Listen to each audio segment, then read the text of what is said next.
Nasdaq's Rule 5210 M as in Mary, the underwriter membership shakeup. This rule has been reverberating on repeat through every microcap investment banker's head over and over and over again for the last 6 months. And we have had countless conversations about it. Good morning, everybody. Grab your coffee and sit down for this one because today we're diving into a rule change that's causing quite a stir in the microcap world. I'm talking about Nasdaq's new underwriter membership requirement. So, as many of you know, back in March 2024, Nasdaq quietly slipped in an amendment to Rule 5210. Now, quietly might be an understatement because this change is making lots of noise. But here's the gist. Any company looking to list on Nasdaq through an IPO now needs a lead underwriter who's either a full-time member or a limited member of Nasdaq. Now, you might be wondering, why the sudden change and what does this mean? Well, it seems Nasdaq had a few concerns which prompted this rule change in the first place. First, they spotted some funky trading patterns, as we all know, back in certain IPOs in 2021 and 2022, which they didn't love.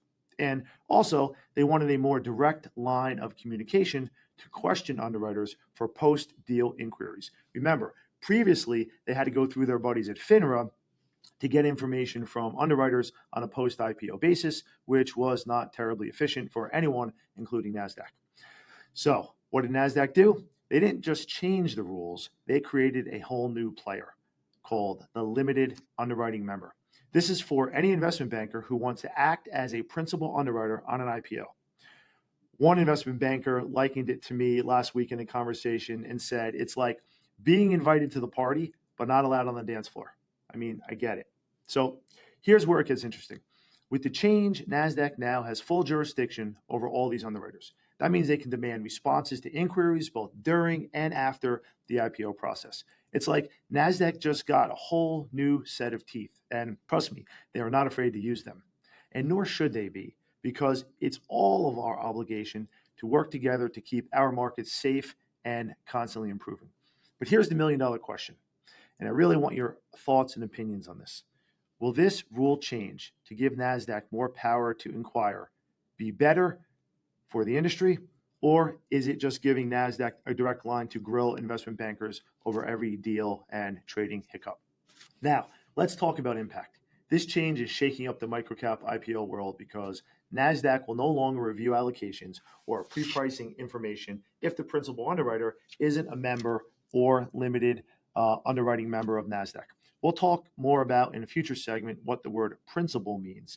But for now, they're not looking at any allocations unless the investment banker is a limited member. Let me also say, becoming a limited member isn't so easy, mainly because Nasdaq outsourced, for the most part, the vetting process back to FINRA, which is curious because they were trying not to have to rely on FINRA in the first place by passing this rule. But again, another story for another day. In fact, there are still some names of broker-dealers we expect you to see on Nasdaq's member list that are not there yet.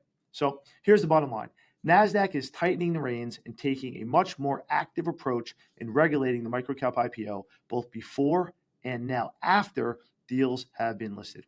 It's really a whole new ballgame, and we are only in the early innings. So stay tuned for more as this progresses. As always, I want to hear from you. What do you guys think about this rule change? Is it a necessary step to protect investors, or is it just overkill that may stifle the emerging growth markets or just drive up the compliance cost of investment bankers?